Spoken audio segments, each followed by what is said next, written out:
So, tell me something terrible.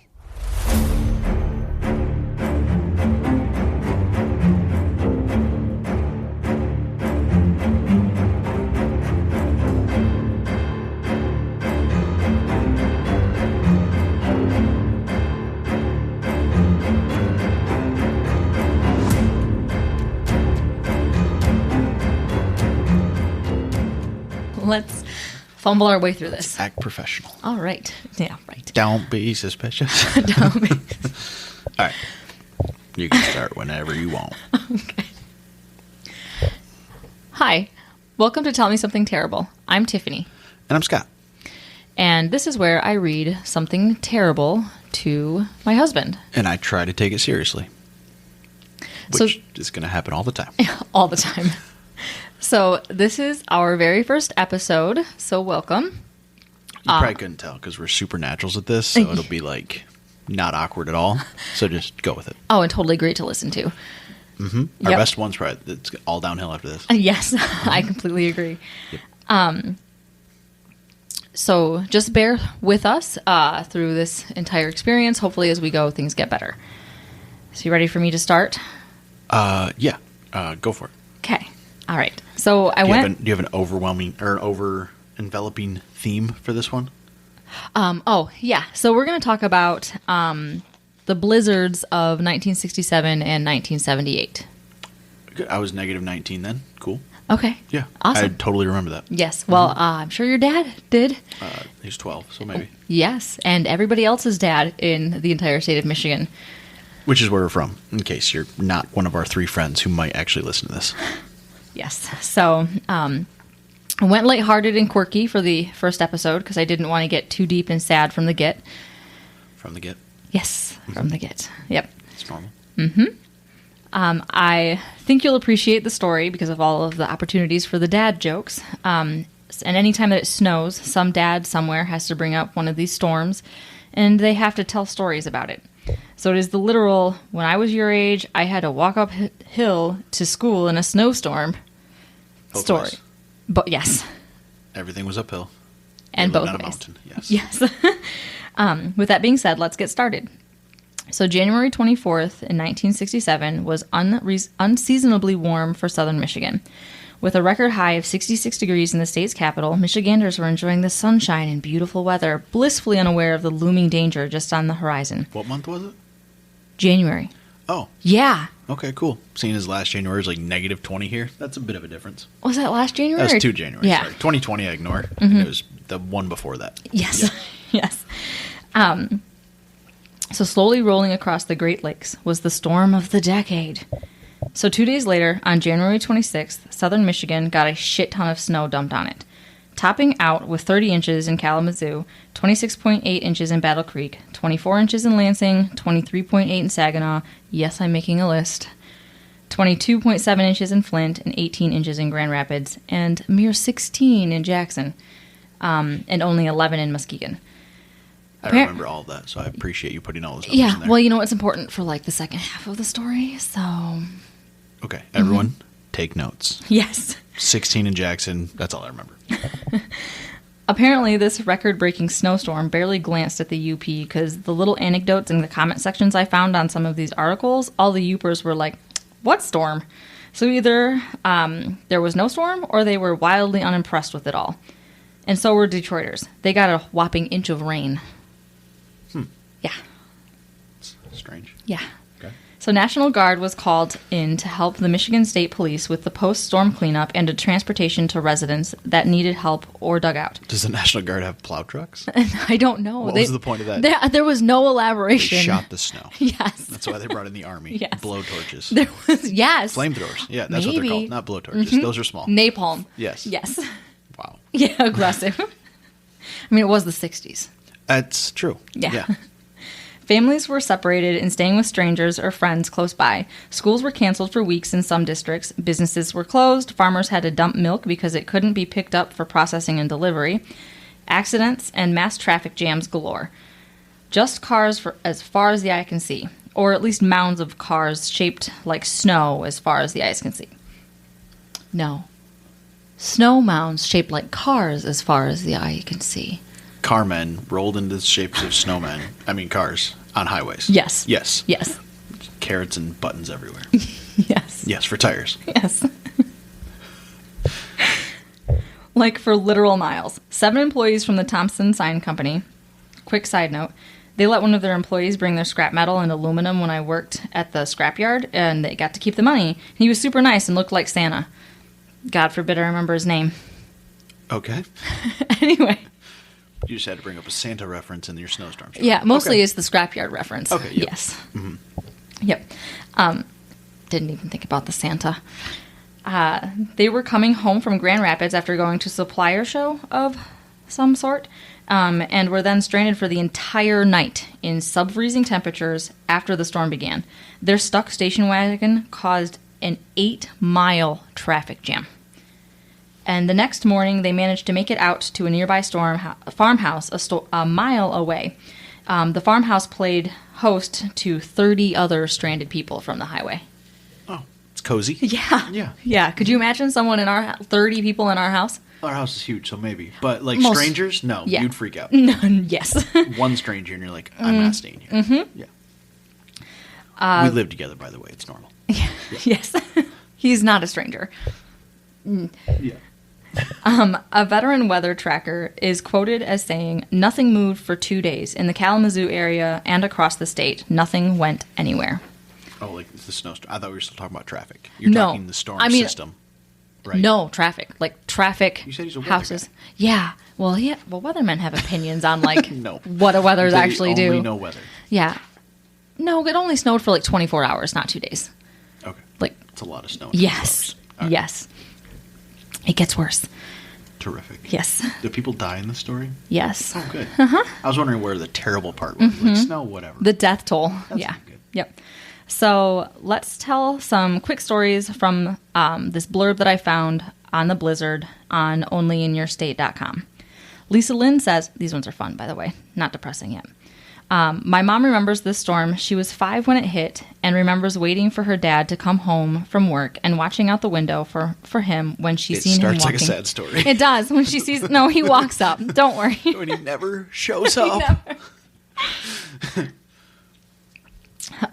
So he saw him walking up, and she asked, "Where's the car?" Turns out the blizzard was so bad, the car got stuck up the road, and he had to walk the rest of the way home in the blizzard. That's not bad. Nah. No. Bill says school was let out early. Bill, that's his name. You had Just a Bill. first, middle, last name for the first quote. This one's just Bill. No, Lisa Lynn was her full name. Oh. Yes. Okay. Yes. This one is just Bill. Just Bill. Yep. Says school was let out early in the afternoon, and I stayed for basketball practice. I didn't make it home for 3 days, and I lived on a farm. 3 days? No, sorry, 4 days. Mm-hmm. Yep, I lived on a farm 3 miles south of town, and they all stayed at a friend's house. So all the kids just... We call that quarantine now, but okay. Yeah, Yep. yes. Another fun one from Karen. My dad loaded 2 of the 4 of us kids onto a plastic sled and pulled us about 4 blocks to the grocery store, leaving a trail of snow that was easier when we came back. And when Karen got to the grocery store, she talked to the manager. Yes, Sorry. she did. It's low-hanging fruit. Yes, it was. So not all of the memories were that great. Joyce recalls that what she remembers most is listening to the radio for emergency calls and people being delivered their medication by others on snowmobiles or even snowshoes. William worked in St. Joe's at the time and took I-196 to I-94 to get there. The snow was so bad that he drove around to the south of town looking for a usable exit.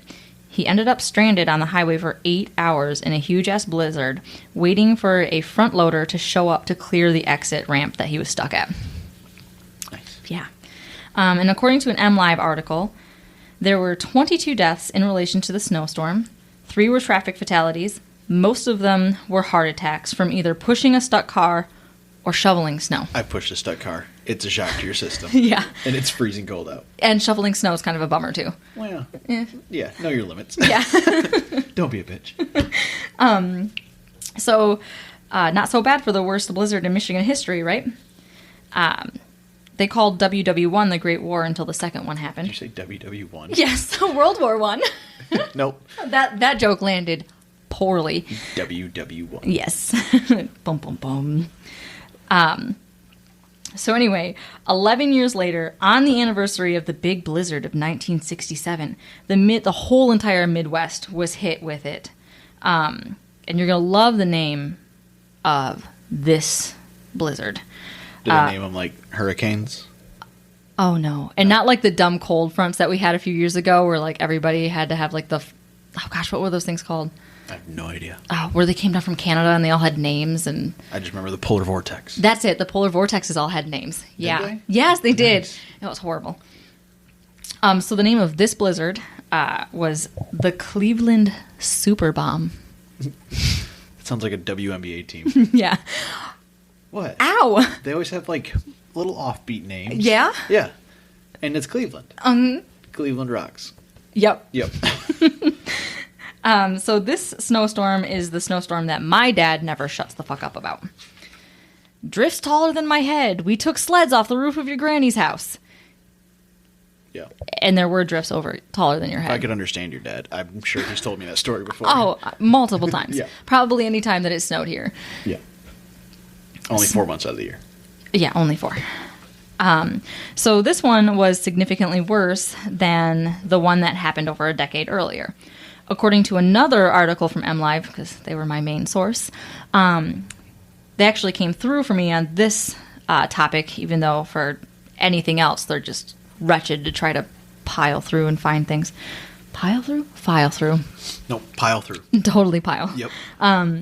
The snowfall was more widespread, covering even more of Michigan and affecting the neighboring states of Illinois, Indiana, Wisconsin, and Ohio. Is this where the inches come into effect in each county? Yes. 24.6 here, and 21.3 just west of there. So for anyone who's not from central Michigan, they have no idea where any of these places are. No, it's Kalamazoo. That was in a Johnny Cash song. I remember that. Oh, it was. Yeah, and then everywhere else, like I have no idea. So the highest inches, the deepest snow that they had for the storm of 67 was 30 inches. So the deepest snowfall here for this storm was 36 inches. So it's a little deeper. Yeah. Yeah. If you get 6 inches deeper, you're doing something. The look she just gave me was just pure shame. Just that's terrible. Yeah. Yeah. But at least for this snowstorm, the state was a little more prepared, albeit they were still shocked by the amount of snow. A state of emergency was declared, and a request was made for additional federal aid just for snow removal. So let's dive into some quick anecdotes before the fun facts. There was an article in the Muskegon Chronicle detailing the story of 30 employees from Gentel offices being snowed in. This one's actually a nice story. The fridge was stocked, they made dinner for each other, hung out watching TV, and played cards. The company even paid for them for the time that they were stuck there. So it wasn't like Survivor or anything? No one had to fight for like the last cracker and like the coffee. Eat the week. Yeah. Yes. No, that would make a much more entertaining story. Well, it is, I mean, it could have been terrible, and that's what we're doing here, so yes. You never know. I'm trying to, sprinkle in some good news every once in a while. Yeah, this one's very cheery. Yes. I haven't frowned once. Yes. Not even at the 22 deaths from the last storm? I mean, 20, but like 3 deaths from auto accidents, that's every day on I-94 in Michigan. Like, that's just a day. Yeah, I suppose. Well, Yeah. I mean, this was just a day, too. Yeah, the death toll for this one's a little worse. No, 22, I mean, that sucks, but like, it's not like shocking. Yeah. And this one's fun, too. A lady named Lorraine was soups pregnant. A neighbor came over to have some coffee and was concerned about her going into labor with no transport through the snow to the hospital. So the well-intended neighbor went home to contact the police over his broadband radio. The well-intended neighbor who's given a pregnant lady fully leaded coffee. I see how she is. Okay. It was the 70s. I don't know what you want. So he wanted to let the police know about her condition. There was a massive miscommunication, and apparently all the police heard was the name of the address, like the address to the house, and pregnant. So Lorraine and her husband were just watching the snowfall, minding their own business, when a fire truck came tearing into their house, asking for the lady in labor. The fire truck came into their house? Yes, right through the front door. I have so many more problems. Where's this pregnant bitch at? Yeah. Just a Dalmatian staring them in the face while they're watching TV. So they had to apologize for the situation. Well, it turns out the neighbor knew it was coming because she went into labor the next morning. She saw the fire truck barreling towards their house. Yeah. Baby dropped out. So they called 911, and the dispatcher responded with, she better really be in labor this time, or or like they could get a fine and stuff. Yeah. So when she got to the hospital, there was literally only one nurse on duty, and the doctor had to be brought in on a snowmobile. So nice. Yeah. You know how everybody likes to tell their labor and delivery stories? Yeah. This one was probably a doozy. Yeah. There was another baby that was born via flashlight that night, too, in some other hospital somewhere. I should have wrote it down, but I didn't. Flashlight? Yeah, the power was out, and they delivered it. Yeah. Nice. Yeah. Candlelight would have been more mood appropriate, but I guess flashlight's fine. Yeah. Well, we work with. Yeah, I don't think hospitals really have. Was it like a candles. miner's headlamp? The doctor's just in there. Oh, that's so bad. So there was even a prison break. I'll give you one guess where that prison break happened Jackson? at. What? How did you know? Prison capital of Michigan. So according to the Jackson Sit-Pat, 3 Michigan prison inmates took advantage of the cover of the heavy snow. Over the barbed wire? Yeah. Under the barbed wire. Oh, nice. Yes. I was going to say. They hid in the low visibility provided by the blizzard, cut a hole in the fence, and wrapped themselves in white sheets to blend in. Luckily, they didn't make it far and were apprehended by Jackson police at a house in town. So, they made it a little ways. Huh. Their Eskimo gear wasn't up to... their ghost costumes failed them. Yeah, yep. They got holes cut in the eyes. Yeah, and they're just shuffling across the yard. Maybe they won't see me. Yeah. So the Kroger in town had to close due to shoppers fighting over foods in the aisles. Jackson's Kroger. Okay. Yeah. Shocked, I know. East Side one. It's closed now. It's probably the one. Too soon. We've never been there in our lives. No, we go to the classy Kroger. I don't even go to that one. No, we went once for fish. Yeah, it's true. Yeah. I'm cutting this out. Riveting conversation. Yeah. So let's now go over some of the stats. No, let's please talk about Kroger more. Please. It is definitely on record for the worst blizzard in Michigan history. Even worse than the shitty one a few years ago that hit literal negative 26 degrees and was freezing the inside of doors and also almost our pipes. So widespread snow across lower Michigan varied anywhere between 10 to 36 inches. So this time around, Muskegon got the 36 inches of snow, Jackson got 23, Saginaw was 22.5, Kalamazoo got 20, Grand Rapids... Put a pie chart on the Instagram or Twitter? No, not a pie chart. Not a we pie need chart, a like bar a graph. table, like a table, yes. side by side. Yes. Yes. It's just riveting. Yeah. Can you actually hold up a meter stick and I'll take pictures of you? A whole meter stick? Yeah. You mean yardstick? Yardstick, yes. I went Canadian there, sorry. Apparently. We're not far off. Yeah. So Flint got 10 inches, and Detroit actually got snow this time with a whopping 8 inches. It's the cleanest snow Flint's ever got. Too soon. So these snow drifts reached 15 feet. So they really were taller than houses whenever you hear, every dad being like, it was taller than our roof. So 20 counties were put on red alert, and I quote, for a storm of unprecedented magnitude. Magnitude. Really get in there. Yes. Just trying to get real fancy. So you might be excited about this fact or vaguely know what it means, but it seems like a big deal. The storm set a record for the third lowest barometric measurement in a non-tropical atmospheric pressure in the mainland United States. I grasped all of that. Yes. Yeah. It was a big deal. That's like one of those ESPN stats where they're like, he's got the most points in the fourth quarter wearing 2 shoes that aren't the same color using his left hand. Oh, wow. Wow. Oh, it was mentioned multiple times in multiple articles. About maritime barometric pressure something? Yes. Cool. Yeah. Yeah. Mm-hmm. Told you, big deal. I mean, I'm the scientist here. You can tell. Yes, you can tell. Well, you did get a bachelor's in art in biochemistry, right? It's liberal arts. Sorry. Thank you. So sorry. So the wind actually reached hurricane levels in some areas. There were gusts measured for, over 60 to 70 miles per hour, and some locations reported winds up to 100 miles an hour. So not only did businesses and homes suffer from snow damage. They also suffered from wind damage from a blizzard in Michigan. There were 125,000 vehicles stranded on the roads, 400,000 people without electricity in just Michigan, not including the rest. Yeah. For nearly a month after the storm, temperatures rarely topped freezing and in most places dropped below zero. So this blizzard produced wind chills reaching negative 50 degrees So Fahrenheit. the snow just stayed. Yes. It just didn't go anywhere. Forever. Forever. Yes. It's actually still here. Yes, that's what happens every year. It just seeps up out of the ground. It never actually snows. Yeah, that's how that works. Yes. Yeah.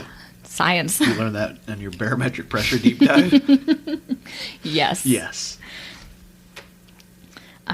So the death toll for this storm in Michigan only amounted to 20. Again, they were mostly due to heart attacks or car accidents, and at least one person died from exposure while they were stranded in their car. In Ohio, their death toll was slightly higher, with a total of 50. That's double. So Yes. yeah, slightly. Yes. So this one was a little more of a doozy.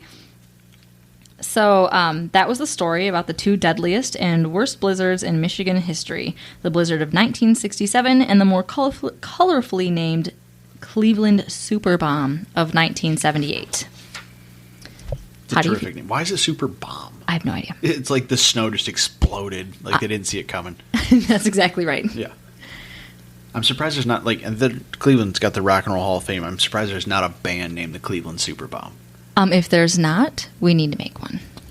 Oh, because I'm so musically inclined. Very much You can so. play the trumpet and I can whistle. It'll be it'll be like the crappiest ska band you've ever heard. Our kid can sing a little bit. She's a little pitchy, but she tries hard. She's very pitchy. That's in now. We'll just call it indie. Yeah, totally. Yeah. I see what you did there. It's not Indianapolis. No. Oh, okay. Different. I thought state. you were saying I was making an Indiana joke. No. Did you think I was? No. Do you not know where Cleveland's at? Cleveland We've is in been to Ohio, Cleveland. thank you. We have. Yes, I've been to Cleveland twice. That's the only place we've seen a live podcast, actually. It is. But Look at us go. Look at us go. Is your story over already? Yeah, Oh, wow. Look at that. We did our first podcast, kind of. we did. Would you like me to go over sources? If you've made it this far, congratulations. Yes. And thank you. Yes. Yes. Sources? Sure. Yes. It All was all MLive and SitPat. No. Mostly MLive, yeah. And Lorraine for her story. Yes. I think that was Lisa Lynn. No, Lorraine was the pregnant lady. Oh, Lorraine, she Come was. on now. I know. I researched this and wrote it, and I'm still like, no. I only remember names. I can't believe I made it through college. Yeah. All of the colleges. All of the colleges. No, just two. I dropped out of You one. made it so through one, yeah. it doesn't count. Are you going to put that caveat in there? Yeah. I attended 2 colleges. Just one I finished. Yes.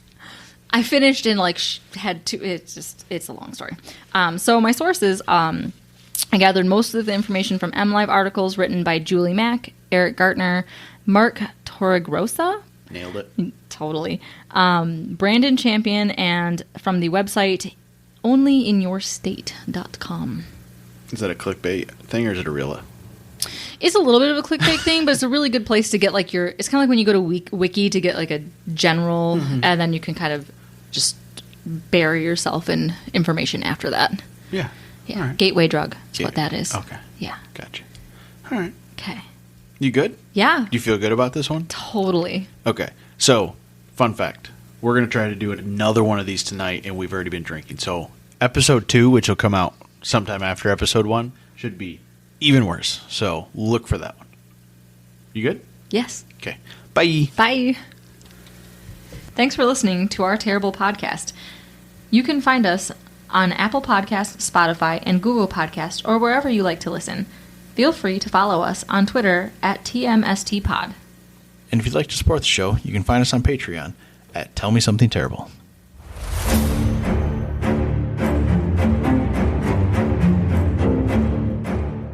Oof, that was terrible.